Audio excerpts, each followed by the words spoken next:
December 1943. Bougainville, Northern Solomons. The jungle swallowed sound. Even the surf pounding the reefs a mile away seemed distant, almost imagined, beneath the canopy that rose like a cathedral of green. The air was thick, heavy enough that every breath felt like inhaling warm water. Cicadas screamed. Mosquitoes whined. The earth steamed. And somewhere under that blanket of tropical heat, a small imperial scouting party moved with the quiet patience of men who had spent months learning to disappear. Sergeant Major Isamu Takeda stopped beneath a twisted banyan root and raised a clenched fist.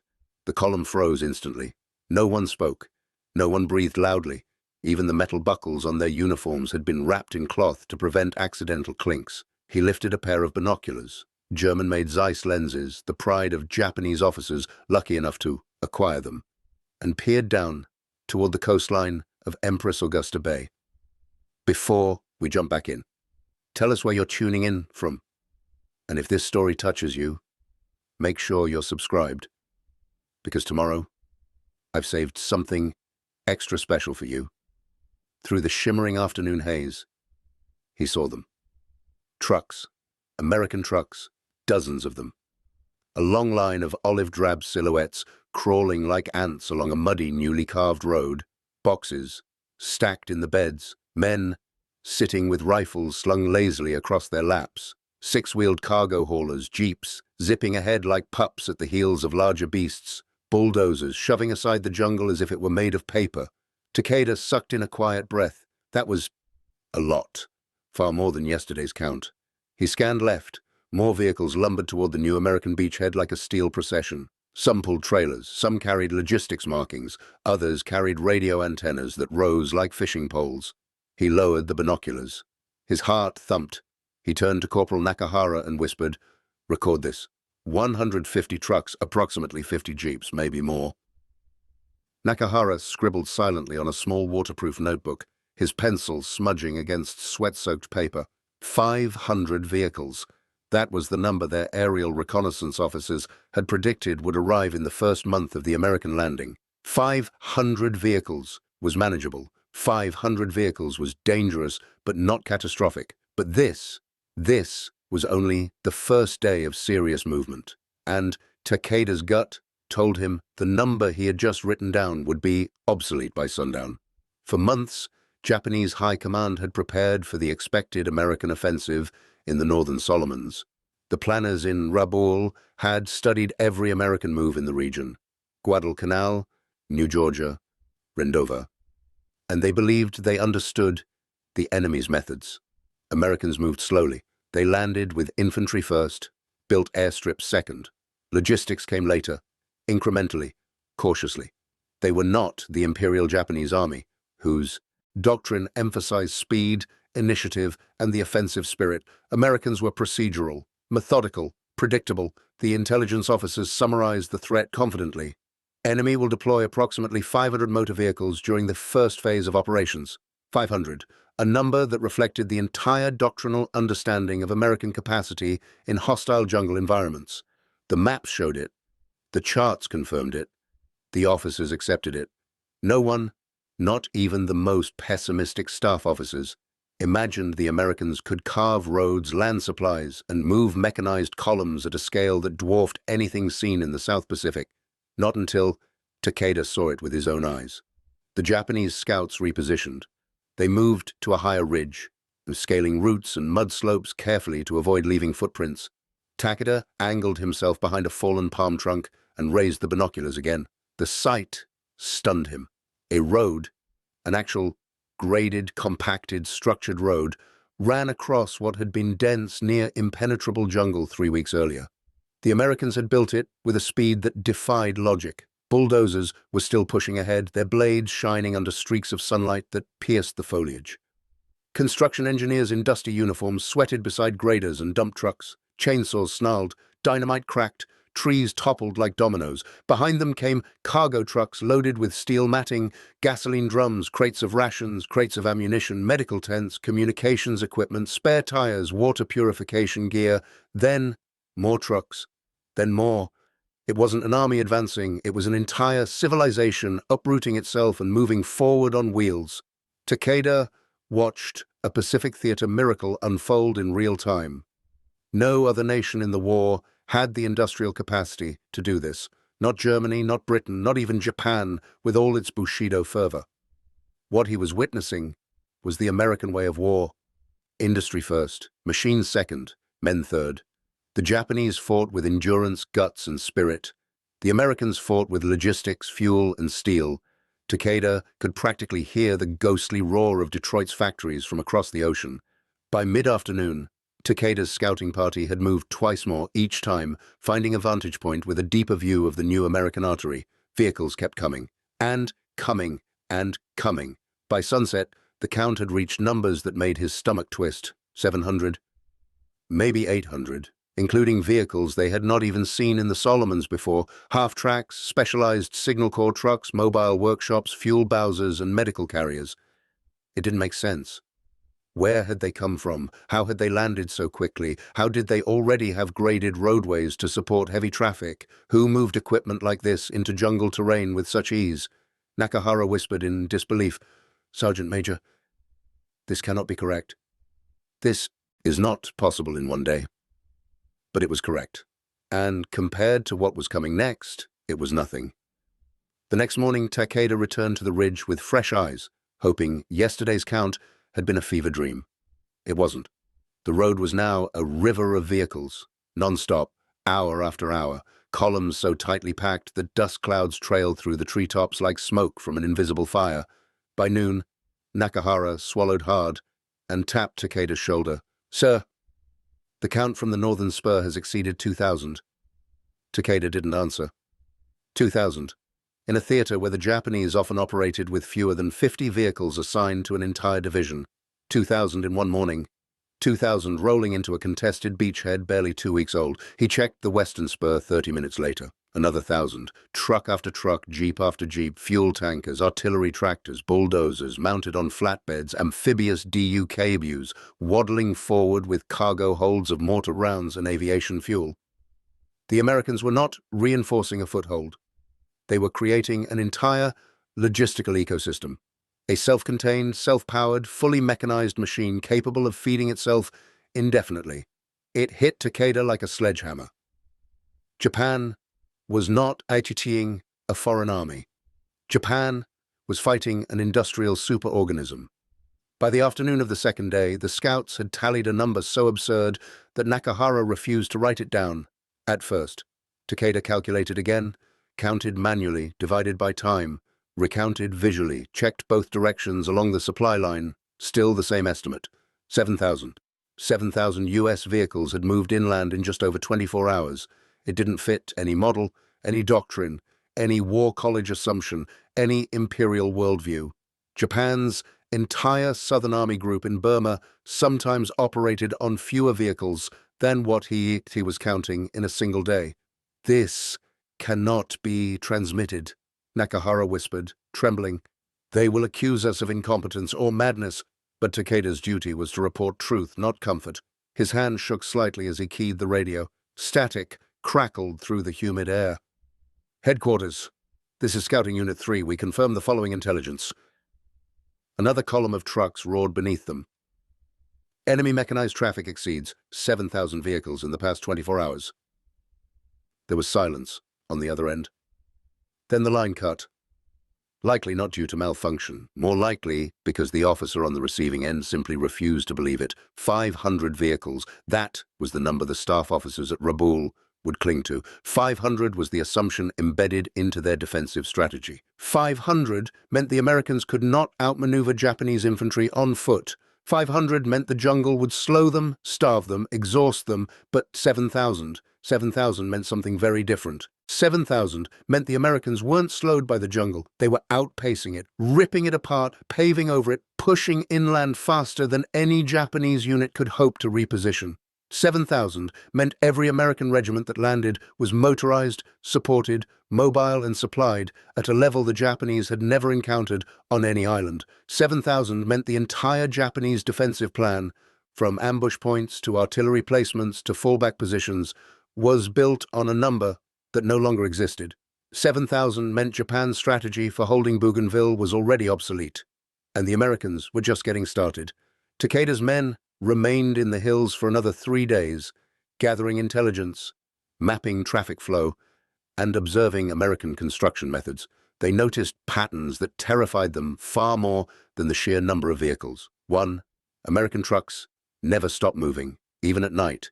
Headlights blacked out, convoys guided by luminous tabs and low-glow lamps. Supply flowed like blood through arteries.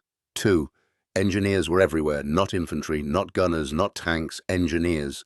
Men with surveying tools, dynamite belts, drainage pipes, chainsaws, and graders. They weren't fighting a battle. They were reshaping the island. 3. Every vehicle carried something Japan lacked: fuel, tires, spare parts, medical kits, radio equipment, wire line reels, generator sets, refrigerated stores. This was not an invasion. This was the creation of a mobile base that could run itself even if every ship offshore vanished tomorrow. 4. American units improvised constantly. When the road washed out, they didn't wait for orders. They fixed it within an hour. When rain flooded a supply pit, they built drainage and raised the floor. When vehicles bogged down, 3 more pulled them out. No lengthy staff approvals, no rigid doctrine, just solving problems in real time. Takeda had fought in China and the Philippines. He thought he understood American improvisation. He had never seen anything like this. On the morning of the 5th day, he saw something that broke him. A bulldozer, massive, roaring, coated in mud, pushed an entire anti-tank trench flat in under 10 minutes. 10 minutes. He knew how long it had taken Japanese engineers to dig that trench. 3 nights, working quietly, carefully, hunched over shovels because machinery would have revealed their position to enemy aircraft. 3 nights of work erased in the time it took to boil a pot of tea. At that moment, Takeda finally understood. Japan was preparing to fight the wrong kind of war. They had built fortifications for infantry conflict. They had expected slow American advances. They had believed the terrain would protect them. But the Americans were simply erasing the terrain. It took 2 more days for Takeda's full intelligence packet to reach the 17th Army headquarters. The reaction was predictable. Disbelief, anger, accusations of exaggeration, demands for verification. The staff officers argued all night. 7,000 could not be real. 7,000 meant their estimates of American shipping capacity were wrong. 7,000 meant their assumptions about American logistics were wrong. 7,000 meant their entire defensive posture on Bougainville was wrong. By dawn, after cross-checking with conflicting aerial reconnaissance and contradictory field messages, headquarters issued its formal verdict. Scout estimate erroneous. Actual number likely between 450 and 550 vehicles. It was the number the generals wanted, not the number that was true. While Japanese headquarters debated numbers, the Americans were building a new runway every 2 weeks, a fuel depot that could support hundreds of aircraft motor pools large enough for a division barracks, command posts, hospitals, artillery staging areas, entire warehouses made from prefabricated materials trucked inland. And those trucks, thousands of them, never stopped. The scouts sent 3 more reports. Each was downplayed, each was rejected, each was labeled excessive. But the frontline officers, those who would soon face the consequences, believed Takeda because they had seen the truth in the Americans' movements. Japan had not miscounted vehicles. Japan had miscounted America. On the 9th day, with monsoon clouds gathering overhead, Takeda sat beneath the dripping palms and wrote his final transmission before withdrawing. He wrote it plainly, without fear, without exaggeration, without emotion. Enemy mechanized deployment on Bougainville indicates capability far exceeding all previous estimates. Recommend immediate revision of defensive doctrine. He paused, then added one more sentence. If this continues, we will not be fighting battles. We will be overwhelmed by machinery. He signed his name, folded the paper, sealed it in a tube, and wondered, as thunder rolled across the bay, whether anyone would believe him in time. January 1944, Empress Augusta Bay, Bougainville. The rain came down in sheets so heavy they blurred the world into grey curtains, the kind of tropical downpour that turned trails into rivers and shattered even the toughest morale. Normally, weather like this would slow military operations to a crawl. Infantry stopped, supply columns halted, artillery fire became guesswork. But on Bougainville, the Americans did something that defied every expectation the Japanese command had about jungle warfare. They accelerated. Where the Japanese assumed the island's monsoons would choke American logistics, the rain instead revealed the terrifying advantage of a mechanized war machine powered by engineers, fuel, and an unbroken chain of trucks. What Takeda had glimpsed from the hills during his reconnaissance was only the beginning. The 8-mile corridor stretching inland from Torokina Beach was transforming by the day. What first appeared to be a rough, improvised jungle track now expanded into a multi-lane supply artery designed with ruthless industrial efficiency. American engineers didn't merely build roads, they engineered a system. The US Army had mastered the art of fighting nature itself. Drainage ditches were dug with bulldozers. Culverts were built from pre-cut metal tubing, unloaded from Liberty ships. In places where mud swallowed vehicles whole, engineers laid down mast and matting. Corrugated steel panels originally designed for aircraft runways that now served as instant roads. In hours, sections that would have been impassable quagmires became firm as city streets. The Japanese assumed the interior hills would protect their defensive positions. They had counted on steep gradients, narrow passes, and ridgelines too difficult for trucks or artillery tractors. They never imagined American construction units carving switchbacks into the slopes so quickly that scouts sometimes witnessed the hillside's transformation from forest to road within a single afternoon. The Americans divided the inland push into operational zones: logistics zone, Alpha, fuel depots, ammo stores, construction zone, Bravo, bulldozers, graders, and maintenance shops, airfield zone, Charlie, runways expanding like veins into the interior forward supply zones, rifle ammo, medical rations, radio equipment. Each zone was linked not by footpaths but by truck lanes, graded to support two-way mechanical traffic, even in downpour. Each zone became a node in a growing network, a web that spread faster than any Japanese unit could reposition. Japan's commanders on Bougainville watched this build-up with a mix of disbelief and desperation. Their intelligence briefings contradicted reality. Their best scouts, like Takeda, were telling them truth the staff officers refused to accept. America wasn't reinforcing a beachhead. America was constructing a continent. But the Japanese army had two crippling disadvantages that made stopping this impossible. Disadvantage 1. No mobility.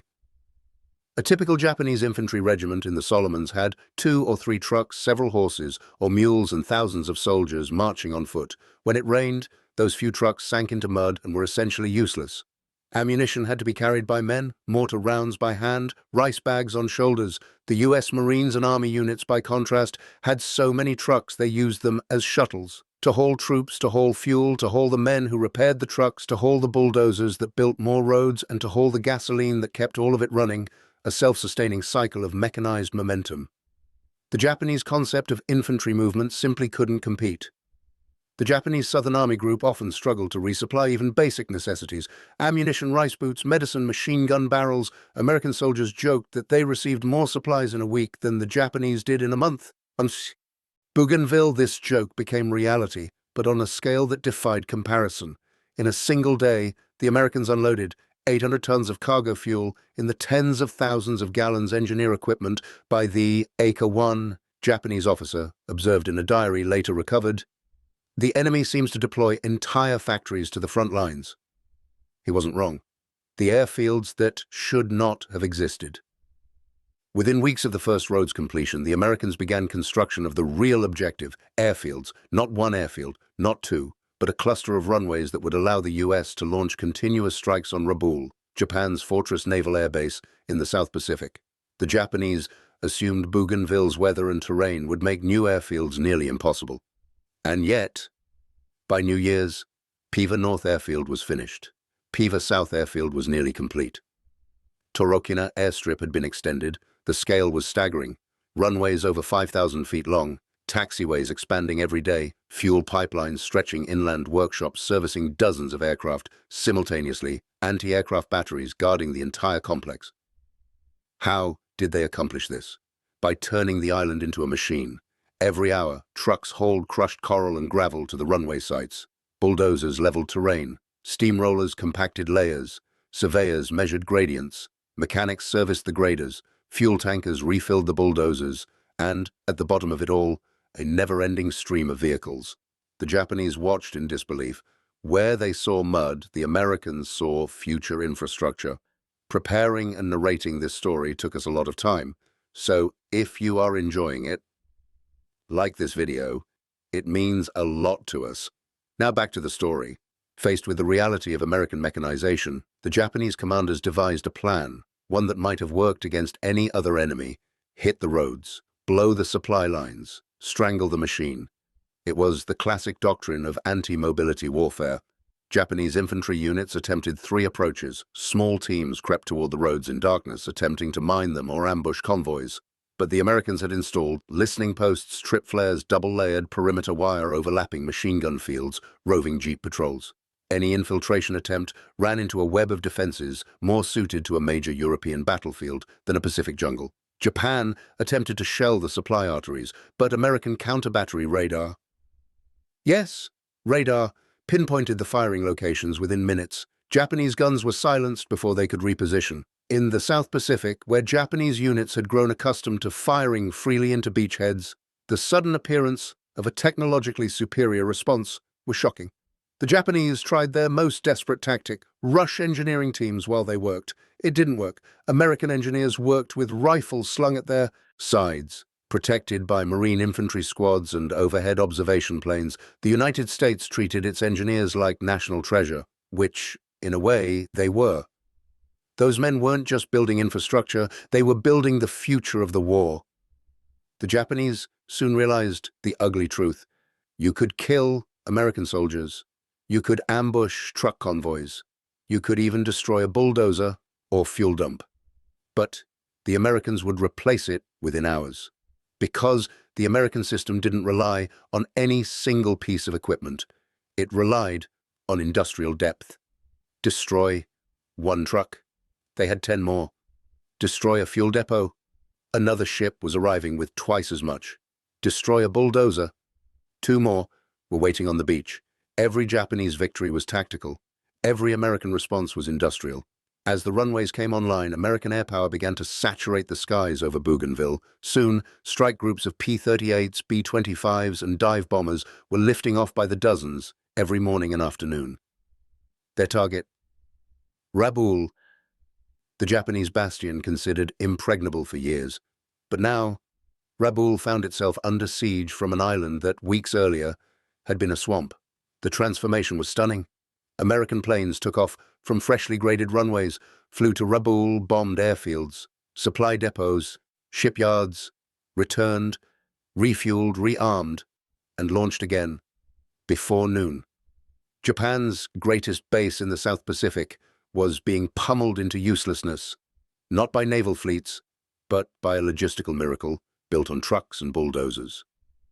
Now, with the Americans generating more aerial sorties in a week than Japan could muster in a month, headquarters was forced to confront the numbers they had rejected earlier.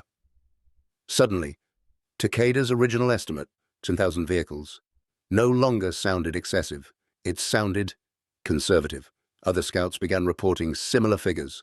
Aerial reconnaissance finally caught glimpses of sprawling motor pools hidden beneath camouflage netting. The truth was now undeniable.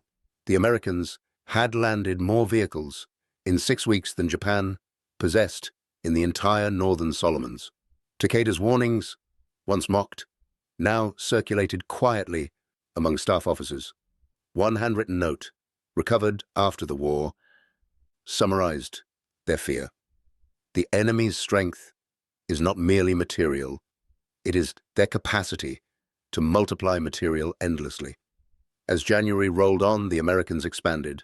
More inland depots, more spur roads, more runways, more fortified supply hubs. They built pipe networks to bring fuel directly to airfields.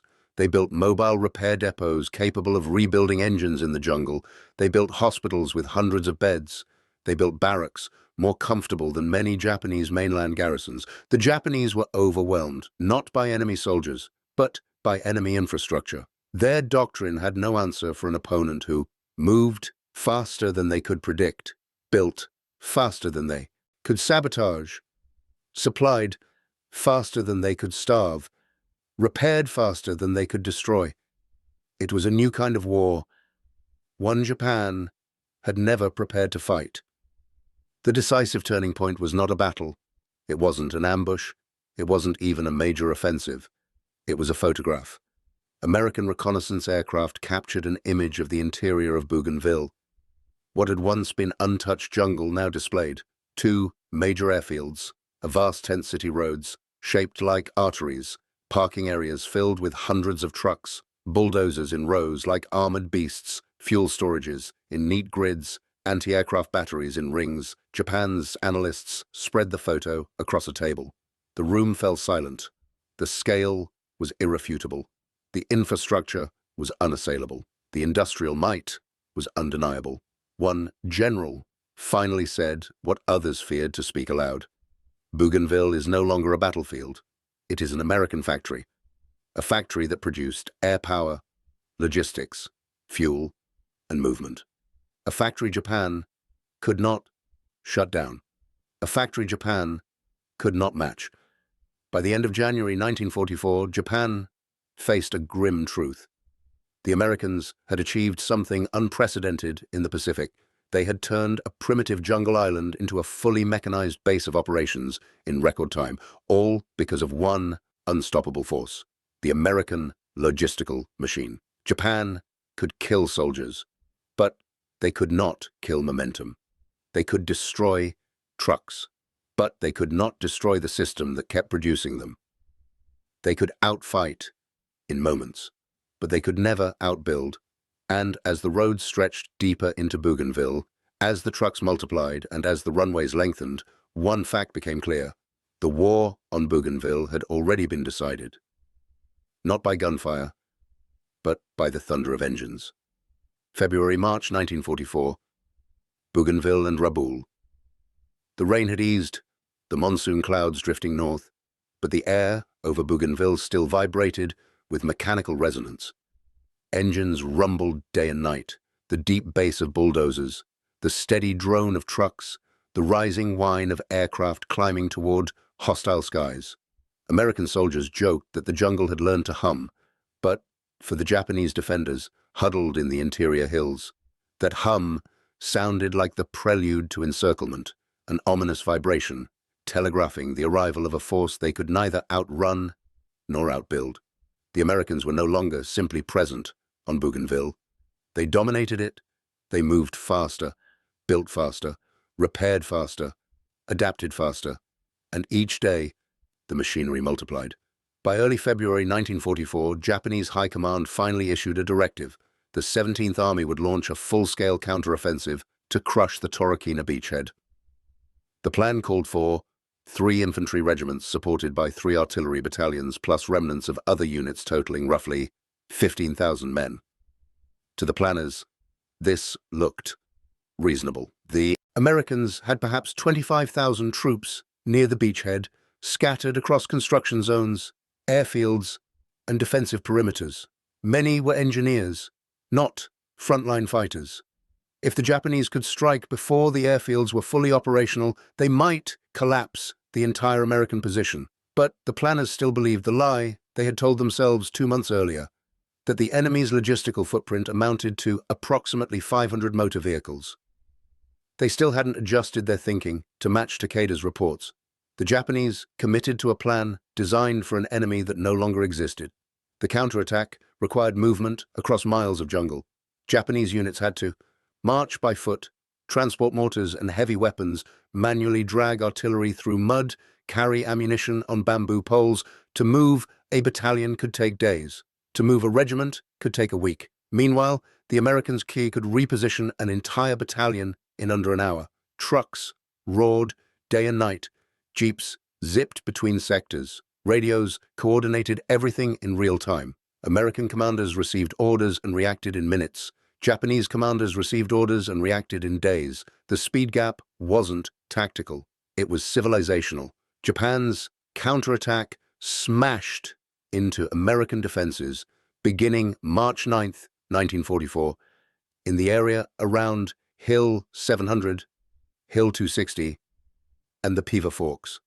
The Japanese attacked fiercely with the courage and discipline that had defined their campaigns across Asia and the Pacific. But courage could not solve the problem of American logistical depth. When a position faltered, U.S. commanders simply radioed, "Send trucks." Minutes later, machine gun squads arrived.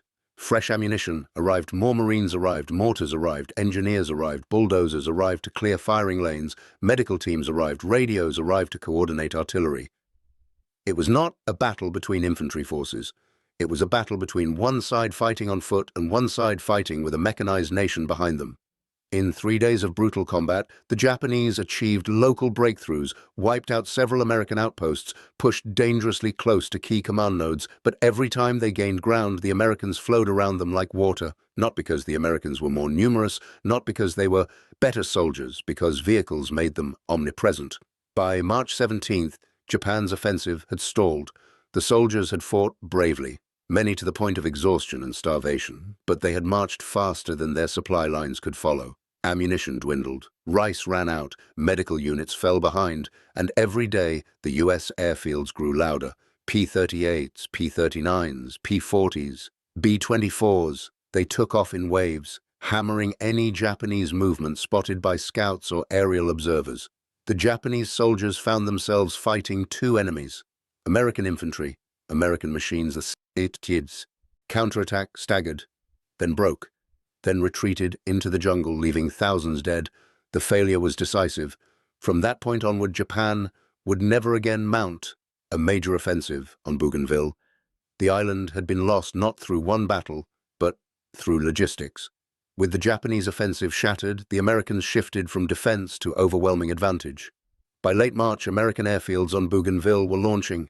Hundreds of sorties per day sustained bombing raids, fighter sweeps, anti-shipping patrols, long-range escort missions. Rabaul, once the most feared Japanese base in the Pacific, became a punching bag. Hangars burned, docks splintered, storage depots detonated like volcanoes. The Japanese fleet no longer dared venture into the airfield's radius. Their aircraft were grounded, damaged, or destroyed. Bougainville had become a springboard from which the Americans could project power across the northern Solomons.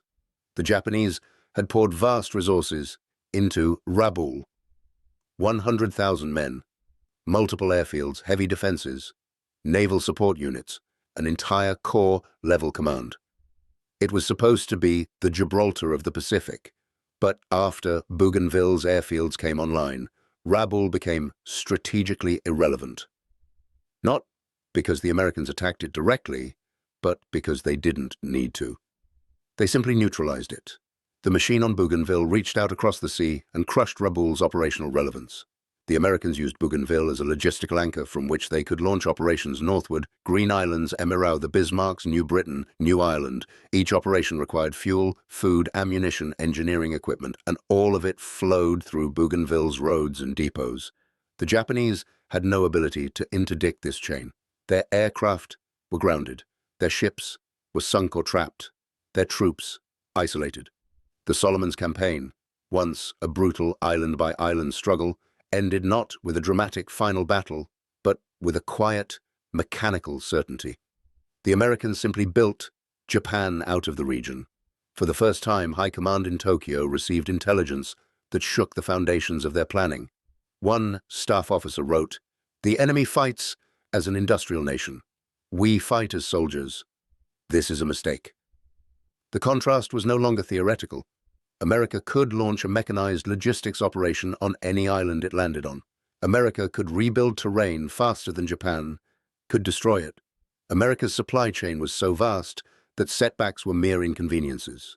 Bougainville demonstrated a frightening truth. Even on a remote, primitive, rain-soaked island, America's logistical machine functioned like a domestic construction project. Japan, by contrast, struggled to supply basic infantry operations, even on islands near their home territories. As the war dragged into April and May, small pockets of Japanese. Scouts continued to observe the Americans from afar, Takeda's surviving team included.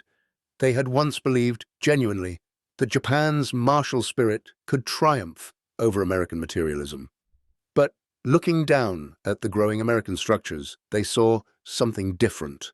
Truck convoys moving like clockwork, new barracks replacing tents, expanded depots, machine shops humming day and night, airfields swelling with aircraft, new roads every week, engineers at work around the clock, medical stations overflowing with supplies, motor pools with hundreds of vehicles under maintenance. It was not a beachhead, it was a thriving industrial park on a jungle island, thousands of miles from the American mainland. One night, Takeda whispered to his corporal, "America does not bring an army, America brings a nation." Nakahara didn't answer. He didn't need to. By summer 1944, Bougainville stood as the most damning case study of the Pacific War. It showed the US could industrialize any environment. The US could maintain overwhelming supply superiority anywhere. The US could neutralize major Japanese bases without direct assaults. The US could outbuild, outthink, and outpace every Japanese logistical assumption. Japan had planned for a long war of attrition, but America had built a war of acceleration. Bougainville proved the two approaches were not equal. By the end of the campaign, American engineers had created 50-plus miles of roads, multiple airstrips, dozens of depots, dock facilities, fuel networks, hospitals, machine shops, power grids, warehouse villages. The Japanese defenders, many still hiding in the jungle, watched in resignation. They had fought bravely. They had fought relentlessly. They had fought with everything they had. But Bougainville wasn't about bravery. It was about engines. It was about logistics. It was about a nation that could produce more trucks, more bulldozers, more radios, more aircraft, more shovels, more everything than any enemy could destroy. Japan wasn't defeated on Bougainville by superior strategy. Japan wasn't defeated by superior numbers.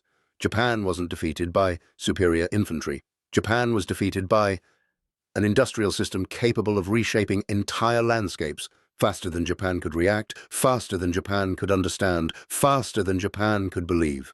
When the war historians later studied Bougainville, they didn't call it the most dramatic battle. They called it something else, the place where Japan learned what it means to fight a nation built on machines. And across the Pacific, island after island, that machine would continue to roll forward, unstoppable, unrelenting, inevitable. Up next, you've got two more standout stories straight on your screen. If this one hit the mark, you won't want to pass these up. Just click and check them out, and don't forget to subscribe and turn on the notification bell so you don't miss any upload from us.